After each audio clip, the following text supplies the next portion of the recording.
दिवाली आने में अब महज कुछ ही दिन बचे हैं और देश भर में इस त्योहार को काफी धूमधाम के साथ मनाया जाता है। रोशनी के इस पर्व पर लोग जश्न के लिए पटाखों को जलाते हैं और आतिशबाजी करते हैं।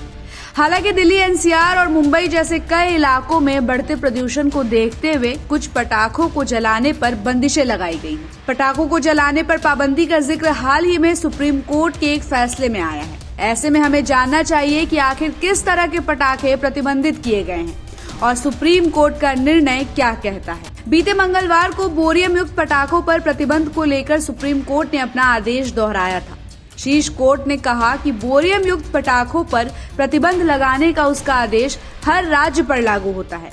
ये केवल दिल्ली एनसीआर क्षेत्र तक ही सीमित नहीं है। शीर्ष अदालत पटाखों पर प्रतिबंध लगाने की मांग वाली एक लंबित याचिका में दायर हस्तक्षेप आवेदन पर सुनवाई कर रही थी। इस आवेदन में राजस्थान सरकार को वायु और ध्वनि प्रदूषण की जांच के लिए कदम उठाने और दिवाली और शादियों के दौरान उदयपुर शहर में पटाखों पर प्रतिबंध लगाने का निर्देश देने की मांग की गई थी। इस पर सुनवाई करते हुए न्यायमूर्ति एएस बोपन्ना और न्यायमूर्ति एमएस सुंदरेश की पीठ ने राजस्थान सरकार से दिवाली के दौरान पटाखे फोड़ने पर अपने पहले निर्देशों का पालन करने को कहा है। शीर्ष अदालत ने कहा कि पटाखों के हानिकारक प्रभावों के बारे में आम लोगों को जागरूक करना महत्वपूर्ण है। विडंबना ये है कि आजकल बच्चे ज्यादा पटाखे नहीं फोड़ते, लेकिन बुजुर्ग ऐसा करते हैं। ये गलत धारणा है कि जब प्रदूषण और पर्यावरण संरक्षण की बात आती है तो ये केवल अदालत का कर्तव्य है। इसके लिए लोगों को आगे आना ही होगा।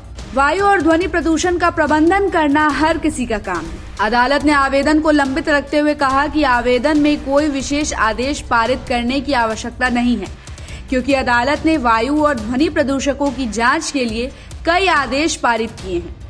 ये आदेश राजस्थान सहित हर राज्य पर लागू होते हैं।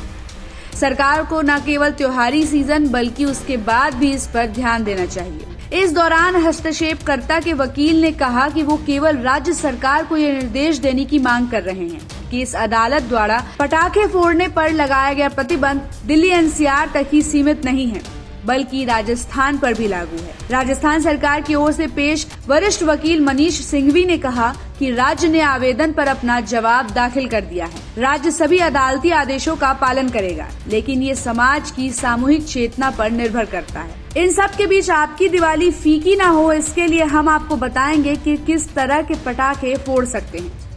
कोर्ट ने अक्टूबर 2021 के अपने आदेश में हरित पटाखे फोड़ने को अनुमति दी थी।